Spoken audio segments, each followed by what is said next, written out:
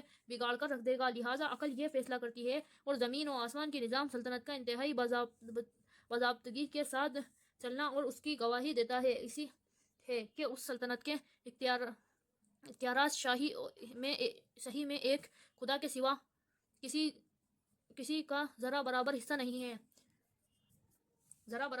ہے۔ یہ صرف ایک واقعہ نہیں ہے، حق یہ ہے کہ خدا کی خدائی میں خود خدا کے سوا کسی حکم چلنے کی کوئی وجہ بھی نہیں ہے، جن کو اس نے اپنے دست قدرت سے بنایا ہے، جو اس کی مخلوق ہے، جس کی ہستی اس کی عنایت سے قائم ہے، جو اس سے بے نیاز خود اپنے بل بوتے پر ایک لمحے کے لیے بھی موجود نہیں رہ سکتے۔ ان میں سے کسی کی یہ حیثیت کب ہو سکتی ہے کہ خدائی میں اس کا حصہ دار بن جائے؟ کیا کسی نوکر کو اپنے ملکیت میں آقا کا شریک ہوتے دیکھا ہے؟ کیا آپ کی عقل میں یہ بات آتی ہے کہ کوئی مالک اپنے غلام کو اپنا ساجی مانا لے؟ کیا خود آپ میں سے کوئی شخص اپنے ملازموں میں سے کسی کو اپنا جائیداد میں یا اپنے اختیارات میں حصہ دار بناتا ہے؟ اس بات پر جب آپ غور کریں گے تو آپ کا دل گواہی دے گا کہ خدا کی اس سلطنت میں کسی بندے کو خود مختار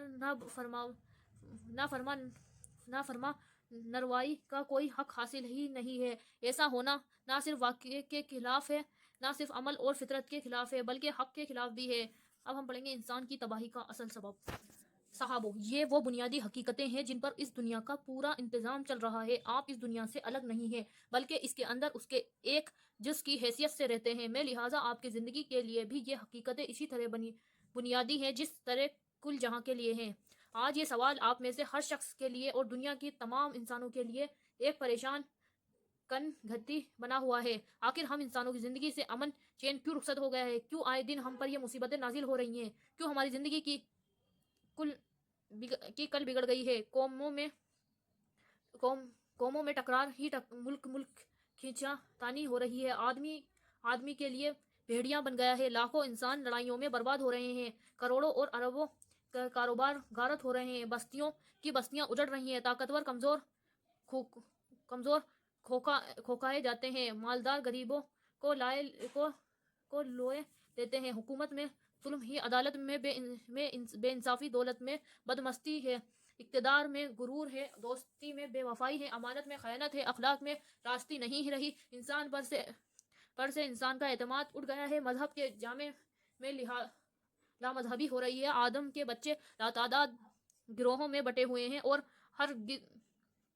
ہر گروہ دوسرے گروہ کو دغا، ظلم، بے ایمانی، ہر ممکن طریقے سے نقصان پہنچانا کار ثواب سمجھ رہا ہے۔ یہ ساری خرابیاں آخر کس وجہ سے ہیں؟ خدا کی خدائی میں اور جس طرح بھی ہم دیکھتے ہیں امن ہی امن نظر آتا ہے۔ ستاروں میں امن ہے، ہوا میں امن ہے، پانی میں امن ہے، درختوں اور جانوروں میں امن ہے، تمام مخلوقوں کے انتظام پورے امن کے ساتھ چل رہے ہیں، کہیں فساد یا بد نظامی کا نشان نہیں پایا جاتا، مگر ایک انسان ہی کی زندگی کیوں اس نعمت سے محروم ہو گئی ہے؟ یہ ایک بڑا سوال ہے جسے حل کرنے میں لوگوں کو سخت پریشانی پیش آ رہی ہے، مگر میں پورے اطمینان کے ساتھ اس کا جواب دینا چاہتا ہوں۔ میرے پاس اس کا مختصر جواب یہ ہے کہ آدمی نے اپنی زندگی کو حقیقت اور واقع کے خلاف بنا دیا ہے،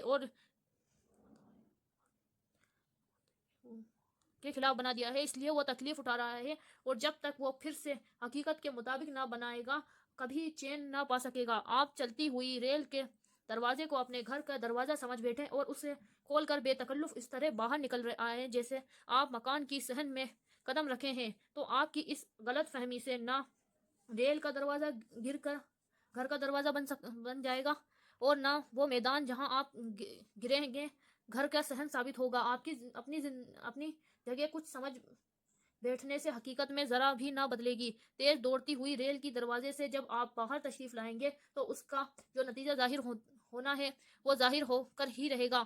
خدا خواہ ٹانگ ٹوٹے اور سر پھٹنے کے بعد بھی آپ یہ تسلیم نہ کریں کہ آپ نے جو کچھ سمجھا تھا غلط تھا. بالکل اسی طرح اگر آپ یہ سمجھ بیٹھتے ہیں کہ اس دنیا کا کوئی خدا نہیں ہے، یا آپ خود بن بیٹھے ہیں یا خدا کے سوا کسی اور کی خدائی مان لے تو آپ کے ایسا سمجھنے یا مان لینے سے حقیقت ہرگز نہ بدلے گی. خدا خدا ہی رہے گا اور اس کی زبردست سلطنت جس پہ آپ محض رعیت کی حیثیت سے رہتے ہیں پورے اختیارات کے ساتھ اس کے قبضے میں رہیں گے. البتہ آپ اپنی اس غلط فہمی کی وجہ سے جو طرز زندگی یہ اختیار کریں گے اس کا نہایت برا اخمیازہ آپ کو بھگتنا پڑے گا. خواہ آپ خامیازہ ہوگا شاید اخمیازہ آپ کو بھگتنا پڑے گا. خواہ آپ تکلیف اٹھانے کے بعد بھی اپنی اس غلط زندگی کو بجائے خود صحیح ہی سمجھتے رہیں گے. آپ پہلے جو کچھ میں بیان کر چکا ہوں اسے ذرا اپنی یاد میں پھر تازہ کر لیجئے. خداوندہ عالم کسی کے بنائے سے خداوندہ عالم نہیں بنا ہے اور اس کا محتاج نہیں ہے کہ آپ اس کی خدائی خود اپنے زور پر قائم کرے. اس نے آپ کو اور اس کی دنیا کو خود بنایا ہے. یہ زمین، یہ چاند اور یہ سورج اور یہ ساری کائنات اس کے حکم کے تابع ہے، اور اس کائنات میں جتنی قوتیں کام کر رہی ہیں سب اس کے ذریعے حکم ہے اور ساری چیزیں جن کے بل پر آپ زندہ ہیں اور اس کی کے قبضے قدرت میں ہے. خود آپ کا اپنا وجود اس کے اختیار میں ہے. آپ اس کو نہ مانیں تب بھی یہ واقعی، آپ اس سے آنکھیں بند کر لیں تب بھی یہ واقع ہے، آپ اس کے سوا کچھ اور سمجھ بیٹھے ہیں تب بھی یہ واقع ہے. اب سب صورتوں میں واقع کے اندر دراصل آپ کی ہے تو آپ کی زندگی درست ہو گئی. آپ کو چین ملے گا، امن ملے گا، اطمینان نصیب ہوگا اور آپ کی زندگی کے سارے کل ٹھیک چلیں گے. اور اگر آپ نے واقعے کے خلاف کوئی اور حیثیت اختیار کی تو انجام وہی ہوگا جو چلتی ہوئی ریل کے دروازے کو اپنے گھر کا دروازہ سمجھ کر قدم باہر نکالنے کا ہوتا ہے. چوٹ آپ خود کھائیں گے، ٹانگ آپ کی ٹوٹے گی، سر آپ کا پھٹے گا، تکلیف آپ کو پہنچے گی. واقعہ جیسا تھا ویسا ہی رہے گا. آپ سوال کریں گے کہ اس واقعے کے مطابق ہماری صحیح حیثیت کیا ہے. میں چند لفظوں میں اس کی تشریح کر دیتا ہوں. اگر کسی نوکر کو آپ تنخواہ دے کر پال رہے ہو تو بتائیے اس نوکری کی اصل حیثیت کیا ہے. یہی نہ کہ آپ کی نوکری بجا لائے، آپ کے حکم کی اطاعت کرے، آپ کی مرضی کے مطابق کام کرے اور نوکری کی حد سے نہ بڑھے. نوکر کا کام آخر نوکری کرنے کے سوا اور کیا ہو سکتا ہے. آپ اگر آنسر ہو اور کوئی آپ کا افسر ہو اور کوئی آپ کا ماتحت ہو تو ماتحت کا کام کیا ہے. یہی نہ کہ وہ ماتحتی کرے، افسری کی ہوا میں نہ رہے اور تمام قوتیں اس کے ہاتھ میں ہوں. تو ایسی بادشاہی کی موجودگی میں آپ کی حیثیت کیا ہو سکتی ہے. یہی نہ کہ آپ سیدھی طرح رعیت بن کر رہنا قبول کرے اور شاہی قانون کی فرمانبرداری سے قدم باہر نہ نکالے. بادشاہ کی سلطنت کے اندر رہتے ہوئے اگر آپ خود اپنی بادشاہی کا دعویٰ کریں گے یا کسی دوسرے کی بادشاہی مان لے کر اس حکم پر چلیں گے تو آپ باغی ہوں گے، اور باغی کے ساتھ جو سلوک کیا جاتا ہے وہ آپ کو معلوم ہی ہے. ان مثالوں سے آپ خود سمجھ سکتے ہیں کہ خدا کی اس سلطنت میں آپ کی اصل حیثیت کیا ہے. آپ کو کس نے بنایا ہے. قدرتی طور پر آپ کا کوئی کام اس کے سوا نہیں ہے کہ اپنے بنانے والے کی مرضی پر چلے. آپ کو وہ پال رہا ہے اور اسی کے خزانے سے آپ تنخواہ لے رہے ہیں. آپ کی کوئی حیثیت اس کے سوا نہیں ہے کہ آپ اس کے نوکر ہیں. آپ کا اور ساری دنیا کا افسر وہ ہے اور اس کی افسری میں آپ کی حیثیت ماتحتی کے سوا اور کوئی کیا ہو سکتی ہے. یہ زمین اور آسمان سب اس کے جائیداد ہیں اور اس جائیداد میں اس کی مرضی چلے گی اور اسی کی چلنی چاہیے. آپ یہاں اپنی مرضی چلانے کی کوشش کریں گے تو منہ کی کھائیں گے. اور اس سلطنت میں اس کی بادشاہی اور اس کے اپنے زور پر قائم ہے. زمین اور آسمان کے سارے محکمے اس کے قبضے میں ہیں اور آپ خواہ راضی ہو یا ناراض یا بہرحال خود آپ کی رعیت ہے. آپ کی اور کسی انسان کی بھی، خواہ وہ چھوٹا ہو یا بڑا ہو، کوئی دوسری حیثیت رعیت نہیں ہونے کے سوا کچھ نہیں ہے. اسی کا قانون اور اس سلطنت میں قانون ہے اور اسی کا حکم ہے. رعیت میں سے کسی کو یہ دعویٰ کرنے کا حق نہیں ہے کہ میں حزم جستی رہوں. حزم جستی ہوں یا ہزم ہائنس ہوں یا ڈکٹیٹر ہوں اور مختار کل ہوں، نہ کسی شخص یا پارلیمنٹ یا اسمبلی یا کونسل کو یہ اختیار حاصل ہے کہ اس سلطنت میں خدا کے بجائے خود اپنے قانون بنائے اور خدا کی رعیت سے کہے کہ ہمارے اس قانون کی پیروی کرو۔ نہ کسی انسان کی حکومت کو یہ حق پہنچتا ہے کہ خدا کے حکم سے بے نیاز ہو کر خدا کے بندوں پر خود اپنا حکم چلائے اور ان سے کہے کہ ہمارے اس حکم کی اطاعت کرو۔ نہ کسی انسانی گروہ کے لیے یہ جائز ہے کہ اصلی بادشاہ کی رعیت بننے کے بجائے بادشاہی کے جھوٹے مدعیوں میں سے کسی کی رعیت بنانا قبول کرے، اصلی بادشاہ کا قانون کو چھوڑ کر قانون سازوں کا قانون تسلیم کرے اور اصلی حکمراں سے منہ موڑ کر جھوٹ موٹ کی ان حکومتوں کا حکم ماننے لگے۔ یہ تمام صورتیں بغاوت کے ہیں۔ بادشاہی کے اختیارات کا دعویٰ کرنا اور ایسے دعوے کو قبول کرنا اور دونوں حرکتیں رعیت کے لیے بغاوت کا حکم رکھتی ہیں اور اس کی سزا ان دونوں کو ملنی یقینی ہے، خواہ جلدی ملے یا دیر میں۔ آپ کی اور ایک انسان کی پیشانی کے بال خدا کی مٹھی میں ہے، جب چاہے یہ پکڑ کر گھسیٹ لے۔ زمین اور آسمان کی اس سلطنت میں بھاگے جانے کی طاقت کسی میں نہیں ہے، آپ اس سے بھاگ کر کہیں پناہ نہیں لے سکتے۔ مٹی میں مل کر اگر آپ کا ایک ذرہ بھی منتشر ہو جائے، آگ میں جل کر خواہ آپ کی راکھ میں پھیل جائے، پانی میں بہہ کر خواہ آپ مچھلیوں کی غذا بنے یا سمندر کے پانی میں گھل جائیں، یا ہر جگہ سے خدا پکڑ کر آپ کو بلائے گا۔ ہوا اس کی غلام ہے، زمین اس کی بندی ہے، پانی اور اس کی مچھلیاں سب اسی کے حکم کے تابع ہیں۔ ایک اشارے پر سب طرف سے آپ پکڑ میں آ جائیں گے اور پھر وہ آپ میں سے ایک کو بلا کر پوچھے گا کہ میری رعیت ہو کر بادشاہ کا دعویٰ کرنے کا حق تمہیں کہاں سے پہنچ گیا تھا؟ میرے ملک میں اپنے حکم چلانے کا اختیارات تم کہاں سے لائے تھے؟ میری سلطنت میں اپنا قانون جاری کرنے والے تم کون تھے؟ میرے بندے ہو کر دوسرے کی بندگی کرنے پر تم کیسے راضی ہو گئے؟ میرے نوکر ہو کر تم نے دوسروں کا حکم ماننا، مجھ سے تنخواہ لے کر دوسروں کو ان کو داتا اور راضی سمجھا۔ میرے غلام ہو کر دوسروں کی بندگی کرنے پر تم راضی ہو گئے۔ میرے نوکر ہو کر تم نے دوسروں کا حکم مانا، مجھ سے تنخواہ لے کر دوسروں کو ان داتا اور رازق سمجھا۔ میرے غلام ہو کر دوسروں کی غلامی کی، میرے بادشاہی میں رہتے ہوئے دوسروں کی شاہی مانی، دوسروں کے قانون سمجھا اور دوسروں کے فرامین کی اطاعت کی۔ یہ بغاوت کسی طرح تمہارے لیے جائز ہو گئی تھی؟ فرمائیے، آپ میں سے کسی کے پاس اس الزام کا جواب ہے؟ کون سے وکیل صاحب وہاں سے اپنے قانون داؤ بیچ سے بچاؤ کی صورت نکال سکیں گے، اور کون سی سفارش پر آپ بھروسہ رکھتے ہیں کہ وہ آپ کو اس بغاوت کے جرم کی سزا بھگتنے سے بچا لے گی؟ صاحبو، یہاں صرف حق ہی کا سوال نہیں ہے، یہ سوال بھی ہے کہ خدا کہ اس خدائی میں کیا کوئی انسان بادشاہی یا قانون سازی یا حکمرانی کا اہل ہو سکتا ہے؟ جیسا کہ ابھی عرض کر چکا ہوں، ایک معمولی مشین کے متعلق بھی آپ یہ جانتے ہیں کہ اگر اناڑی شخص جو اس کی مشینری سے واقف نہ ہو اسے چلائے گا تو اسے بگاڑ دے گا۔ ذرا کسی ناواقف آدمی سے ایک موڑ ہی چلوا کر دیکھ لیجئے، ابھی آپ کو معلوم ہو جائے گا کہ اس حماقت کا کیا انجام ہوتا ہے۔ آپ خود سوچئے کہ لوہے کی ایک مشین کا حال جب یہ ہے کہ صحیح علم کے بغیر اس کے استعمال نہیں کیا جا سکتا، تو انسان جس کی نفسیات انتہا درجے کی پیچیدہ ہے، جس کی زندگی کے معاملات بے شمار پہلو رکھتے ہیں اور ہر پہلو میں لاکھوں گھٹیاں ہیں، اور اس کے بیچ در بیچ مشینری کو وہ لوگ کیا چلا سکتے ہیں جو دوسروں کو جاننا اور سمجھنا تو درکنار خود اپنے آپ کو بھی اچھی طرح نہیں جانتے، نہیں سمجھتے۔ ایسے اناڑی جب قانون ساز بن بیٹھیں گے اور ایسے نادان جب انسانی زندگی کی ڈرائیوری کرنے پر آمادہ ہوں گے، تو کیا اس کا انجام کسی اناڑی شخص کے موٹر چلانے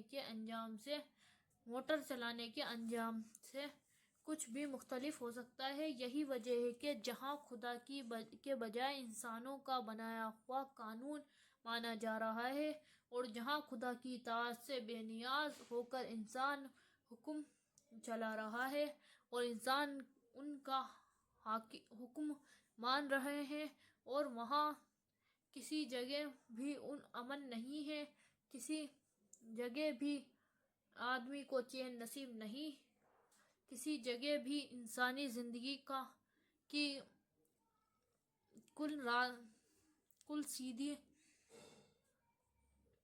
سیدھی نہیں چلتی، کشت و خون ہو رہے ہیں،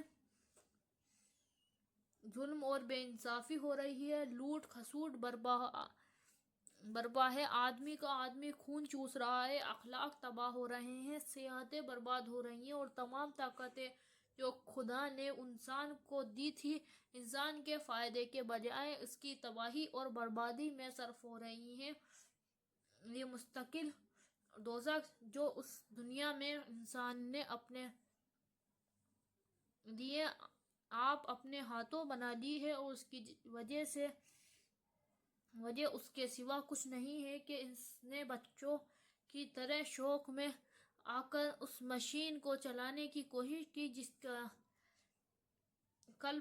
کل پرزوں سے وہ واقف نہیں ہے۔ اس مشین کو جس نے بنایا ہے وہی اس کے رازوں کو جانتا ہے، وہی اس کی فطرت سے واقفیت رکھتا ہے، اس کو ٹھیک ٹھاک معلوم ہے کہ یہ کس طرح صحیح چل سکتی ہے۔ اگر آدمی اپنی حماقت سے باز آ جائے اور اپنی جہالت تسلیم کر کے اس قانون کی پابندی کرنے لگے جو خود اس مشین کے بنانے والے نے مقرر کیا ہے، تب تو جو کچھ بگاڑ ہے وہ پھر بن سکتا ہے، ورنہ ان مصیبتوں کا کوئی حل ممکن نہیں ہے۔ بے انصافی کیوں؟ آپ ذرا اور گہری نظریں دیکھیں تو آپ کو جہالت کے سوا اپنی زندگی کی بگاڑ کی ایک اور وجہ بھی نظر آئے گی۔ ذرا سی عقل یہ بات سمجھنے کے لیے کافی ہے کہ انسان کسی ایک شخص یا ایک خاندان یا ایک قوم کا نام نہیں ہے، تمام دنیا کے انسان بہرحال انسان ہیں، تمام انسانوں کو جینے کا حق ہے، سب اس کی حقدار ہیں اور ان کی ضرورتیں پوری ہوں، سب امن کے، انصاف کے، عزت اور شرافت کے مستحق ہیں۔ انسانی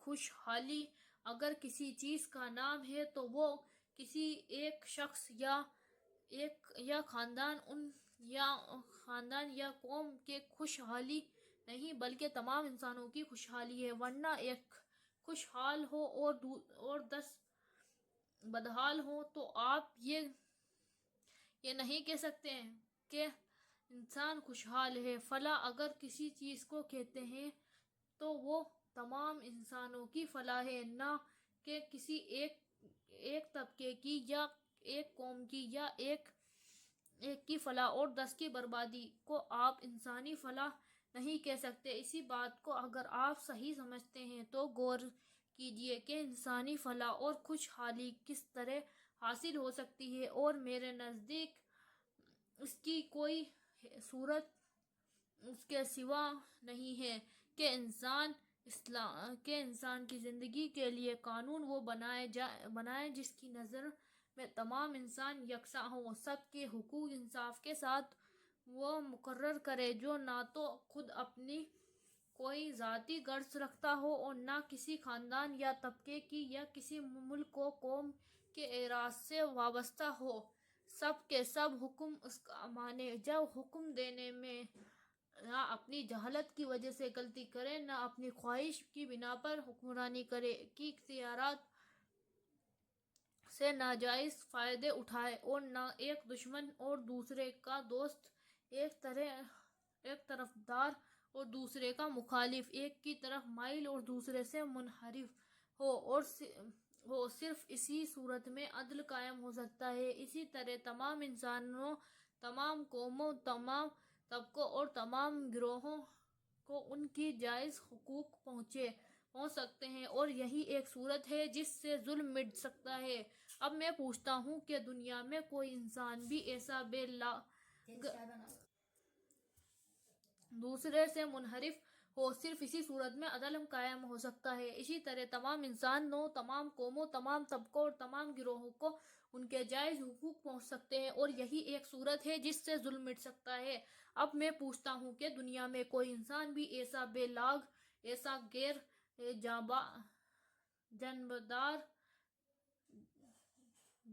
جانبدار، ایسا بے غرض اور اسی قدر انسانی کمزوریوں سے بالاتر ہو سکتا ہے؟ شاید آپ میں سے کوئی شخص میرے اس سوال کا جواب اصابت میں دینے کی جرأت نہ کرے گا۔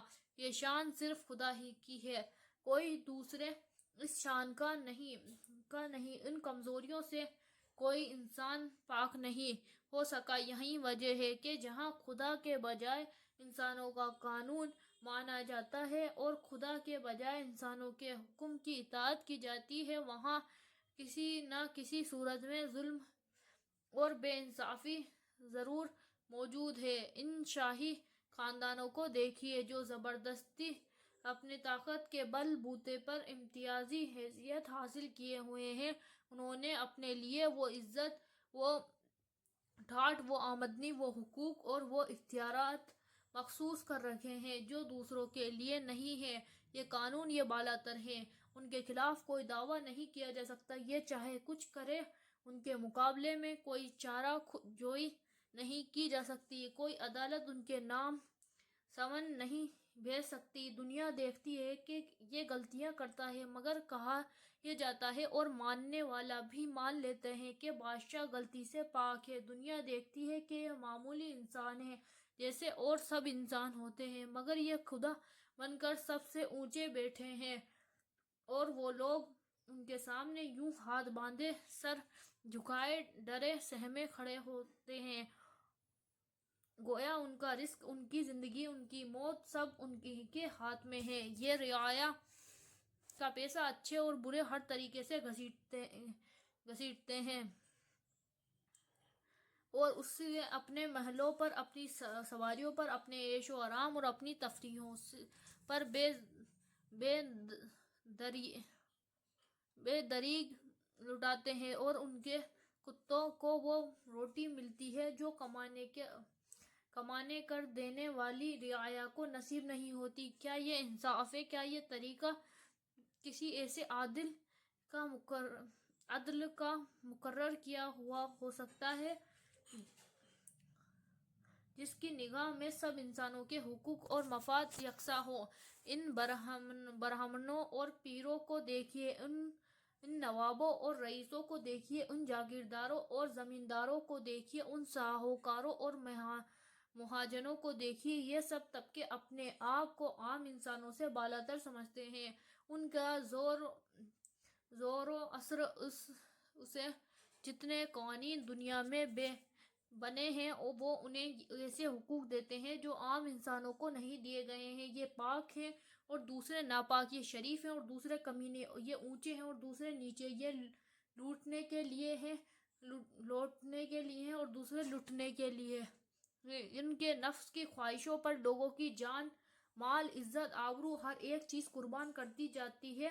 کیا یہ ضابطے کسی منصف کے بنائے ہوئے ہو سکتے ہیں؟ کیا ان میں صریح طور پر خود غرضی اور جانبداری نظر نہیں آتی؟ ان حاکم قوموں کو دیکھیے جو اپنی طاقت کے بل پر دوسری قوموں کو غلام بنائے ہوئے ہیں۔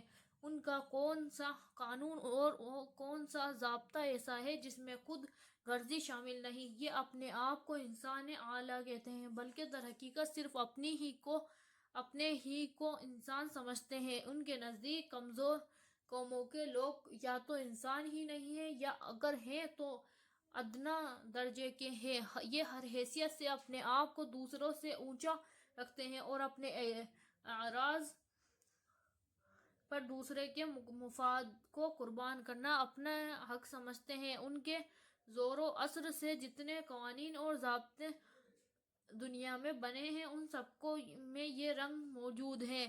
یہ چند مثالیں میں نے محض اشارے کے طور پر دی ہیں، تفصیل کا یہاں موقع نہیں ہے۔ میں صرف یہ بات آپ کے ذہن نشین کرنا چاہتا ہوں کہ دنیا میں جہاں بھی انسان نے قانون بنایا وہاں بے انصافی ضرور ہوئی ہے۔ کچھ انسانوں کو ان کے جائز حقوق سے بہت زیادہ دیا گیا، اور کچھ انسانوں کو حقوق نہ صرف پامال کیے گئے ہیں بلکہ انہیں انسانیت کے درجے سے گرا دینے میں بھی تعمیل نہیں کیا گیا ہے۔ اور اس کی وجہ سے انسان کی یہ کمزوری ہے کہ وہ جب کسی معاملے کا فیصلہ کرنے بیٹھتا ہے تو اس کے دل وہ دماغ پر اپنی ذات یا اپنے خاندان یا اپنی نسل یا اپنے طبقے یا اپنی قوم کے مفاد کا خیال مسلط رہتا ہے، اور دوسرے کے حقوق اور مفاد کے لیے اس کے پاس وہ ہمدردی کی نظر ہی نہیں ہوتی جو اپنوں کے لیے ہوتی ہے جو مجھے بتائیے کہ کیا اس بے انصافی کا کوئی علاج ہے؟ اس کے سوا ممکن ہے کہ تمام انسانی قوانین کو دریا برد کر دیا جائے اور اس خدا کے قانون کو ہم سب تسلیم کر لیں، جس کی نگاہ میں ایک انسان دوسرے انسان کے درمیان کوئی فرق نہیں ہے۔ فرق اگر ہے تو صرف اس کے اخلاق، اس کے اعمال اور اس کے اوصاف میرٹس کے لحاظ سے ہے، نہ کہ نسل یا طبقے یا قومیت کے لحاظ سے ہے۔ ہو سکتا ہے صاحبو، اس معاملے کا ایک اور پہلو بھی ہے جسے میں نظر انداز نہیں کر سکتا۔ آپ جانتے ہیں کہ آدمی کو قابو میں رکھنے والی چیز صرف ذمہ داری کا احساس ہی ہے۔ اگر کسی شخص کو یہ یقین ہو جائے کہ وہ جو چاہے کرے، کوئی اس سے جواب طلب کرنے والا نہیں ہے، اور نہ اس کے اوپر کوئی ایسی طاقت ہے جو اسے سزا دے سکتی ہے، تو آپ سمجھ سکتے ہیں کہ وہ شتر بے مہار بن جائے گا۔ یہ بات جس طرح ایک شخص کے معاملے میں صحیح ہے، اسی طرح ایک خاندان، ایک طبقے، ایک قوم اور تمام دنیا کے انسانوں کے معاملے میں بھی صحیح ہے۔ ایک خاندان جب یہ محسوس کرتا ہے کہ اس سے کوئی جواب طلب نہیں کر سکتا تو وہ قابو سے باہر ہو جاتا ہے۔ ایک طبقے بھی جب ذمہ داری اور جواب دہی سے بے خوف ہو جاتا ہے تو وہ دوسروں پر ظلم ڈھانے میں اس سے کوئی تامل نہیں ہوتی۔ ایک قوم یا ایک سلطنت بھی جب اپنے آپ کو اتنا طاقتور پاتی ہے کہ اس کو اپنی زیادتی کے کسی برے نتیجے کا خوف اسے نہیں ہوتا، تو وہ جنگل کے بھیڑیے کی طرح کمزور اور بکریوں کو پھاڑنا اور کھانی شروع کر دیتی ہے۔ دنیا میں جتنی بد امنی پائی جاتی ہے، اس کی ایک بڑی وجہ یہی ہے کہ جب تک انسان اپنے سے بالاتر کسی اقتدار کو تسلیم نہ کرے، اور جب تک اسے یقین نہ ہو کہ مجھ سے اوپر کوئی ایسا ہے جس کو مجھے اپنے اعمال کا جواب دینا اور جس کے ہاتھ میں اتنی طاقت ہے کہ وہ مجھے سزا دے سکتا ہے، اس وقت تک یہ کسی طرح ممکن نہیں ہے کہ ظلم کا دروازہ بند ہو اور صحیح امن قائم ہو سکے۔ اب مجھے بتائیں کہ ایسی طاقت سوائے خداوند عالم کے اور کون ہو سکتی ہے؟ خود انسانوں میں سے تو کوئی ایسا نہیں ہو سکتا، کیونکہ جس انسانی گروہ کو بھی آپ یہ حیثیت دیں گے، خود اس کے شتر بے مہار ہو جانے کا امکان ہے۔ خود اس سے اندیشہ ہے کہ تمام فرعونوں کا ایک فرعون ہو جائے گا، اور خود اس سے یہ خطرہ ہے کہ خود غرضی اور جانبداری سے کام لے کر وہ بعض انسانوں کو گرائے گا اور بعض کو اٹھائے گا۔ یورپ نے اس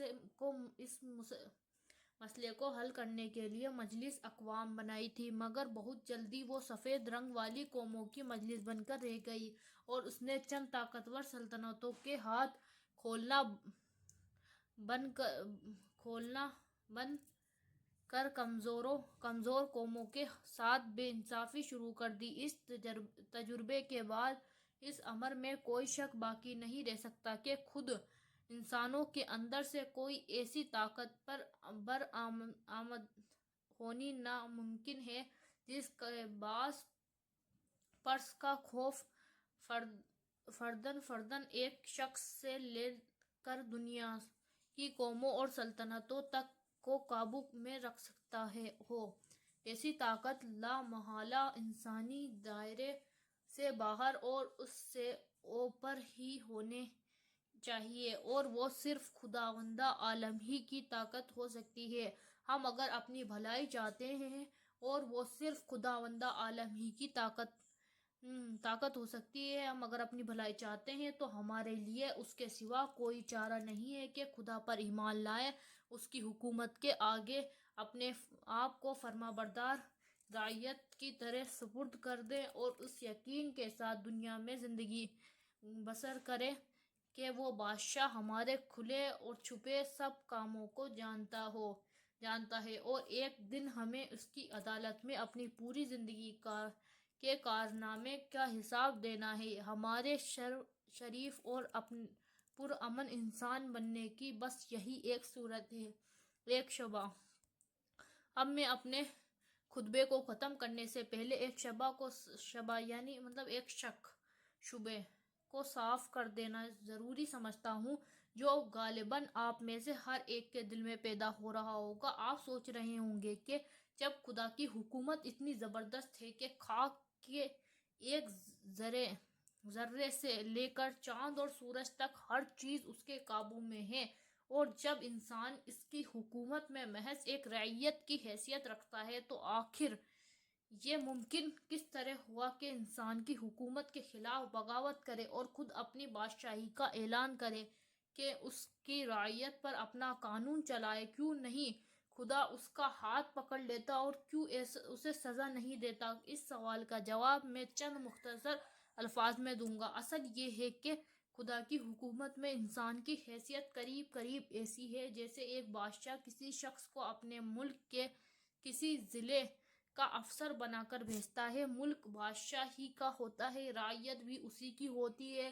ریل، ٹیلی فون، تار، فوج اور دوسری تمام طاقتیں بادشاہی کے ہاتھ میں رہتی ہیں، اور بادشاہی کی سلطنت اور ضلع پر چاروں طرف سے اس طرح چھائی ہوئی ہوتی ہے کہ اس چھوٹے سے ضلع کا افسر اس کے مقابلے میں بالکل عاجز ہوتا ہے۔ اگر بادشاہ چاہے تو اس کو پوری طرح مجبور کر سکتا ہے اور اس کے حکم سے بال برابر منہ نہ موڑ سکے، لیکن بادشاہ اس افسر کی عقل کا، اس کے ظرف کا اور اس کی لیاقت اور امتحان لینا چاہتا ہے، اس لیے اور اس پر سے اپنی گرفت اتنی ڈھیلی کر دیتا ہے کہ اسے اپنی اوپر کوئی بلا بالن اقتدار محسوس نہیں ہوتا۔ اب اگر وہ افسر عقل مند، نمک حلال، فرض شناس اور وفادار ہے تو اس ڈھیلی گرفت کے باوجود اپنے آپ کو رعیت اور ملازم ہی سمجھتا رہتا ہے۔ بادشاہ کے ملک میں اسی کے قانون کے مطابق حکومت کرنا اور بادشاہ نے جو اختیارات دیے ہیں انہیں خود بادشاہ کی مرضی کے موافق استعمال کرنا ہے۔ اس کے وفادار نہ طرز عمل سے اور اس کی اہلیت ثابت ہو جاتی ہے، اور بادشاہ سے زیادہ بلند مرتبوں کے قابل پا کر ترقیوں پر ترقیاں دیتا چلا جاتا ہے۔ لیکن اگر وہ افسر بیوقوف، نمک حرام اور شریر ہو، اور رعیت کے وہ لوگ جو اس ضلع میں رہتے ہیں جاہل اور نادان ہو، تو اپنے اوپر سلطنت کی گرفت ڈھیلی پا کر اور بغاوت پر آمادہ ہو جاتا ہے، اور اس کے دماغ میں خود مختاری کی ہوا بھر جاتی ہے۔ وہ خود اپنے آپ کو ضلع کا مالک سمجھ کر خود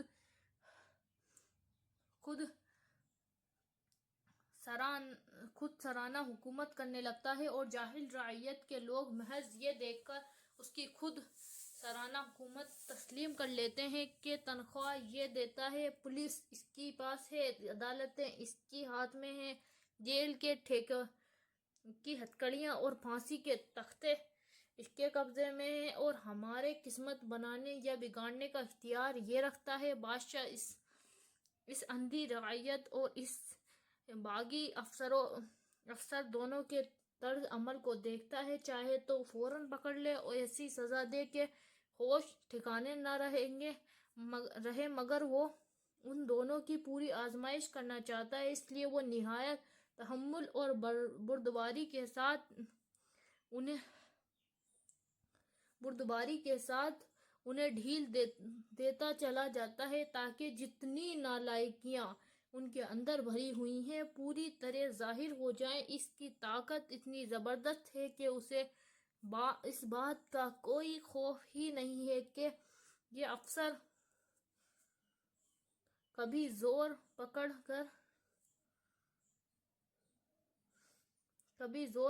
کر اس تخت چھین لے گا، اور اسے اس بات کا بھی کوئی اندیشہ نہیں ہے کہ یہ باغی اور نمک حرام لوگ اس کی گرفت سے نکل کر کہیں بھاگ جائیں گے۔ اس لیے اسے جلد بازی کے ساتھ فیصلہ کر دینے کی کوئی ضرورت نہیں ہے، اور وہ سال بلکہ صدیوں تک ڈھیل دیتا رہتا ہے، یہاں تک کہ جب یہ لوگ اپنی پوری خباثت کا اظہار کر چکتے ہیں اور کوئی کسر اس کے اظہار میں باقی نہیں رہتی، تب وہ ایک روز اپنا عذاب ان پر بھیجتا ہے، اور وہ ایسا وقت ہوتا ہے کہ کوئی تدبیر اس وقت انہیں اس کے عذاب سے نہیں بچا سکتی۔ صحابوں میں اور آپ اور خدا کے بنائے ہوئے یہ افسر سب کے سب اسی کی آزمائش میں مبتلا ہیں۔ ہماری عقل کا، ہماری ظرف کا، ہماری فرض شناسی کا، ہماری وفاداری کا سخت امتحان ہو رہا ہے۔ اب ہم میں سے ہر شخص کو خود فیصلہ کرنا چاہیے کہ وہ اپنے اصلی بادشاہ کا نمک حلال افسر یا رعیت بننا پسند کرتا ہے، یا نمک حرام میں نے اپنی جگہ نمک حلالی کا فیصلہ کر لیا ہے، اور میں ہر اس شخص سے باغی ہوں جو خدا سے باغی ہے۔ آپ اپنے فیصلے میں مختار ہیں، چاہے یہ راستہ اختیار کریں یا وہ ایک طرف وہ نقصانات اور وہ فائدے ہیں جو خدا کے یہ باغی ملازم پہنچا سکتے ہیں، اور دوسری طرف وہ نقصانات اور وہ فائدے ہیں جو خود خدا پہنچا سکتے ہیں۔ دونوں میں سے جس کو آپ انتخاب کرنا چاہیں کر سکتے ہیں۔ اور اس بک سے ہمیں بہت کچھ سیکھنے کو ملتا ہے۔ اللہ ہم کو سننے سے زیادہ، پڑھنے سے زیادہ اور عمل کی توفیق عطا فرمائے، آمین یا رب العالمین۔ السلام علیکم ورحمۃ اللہ وبرکاتہ۔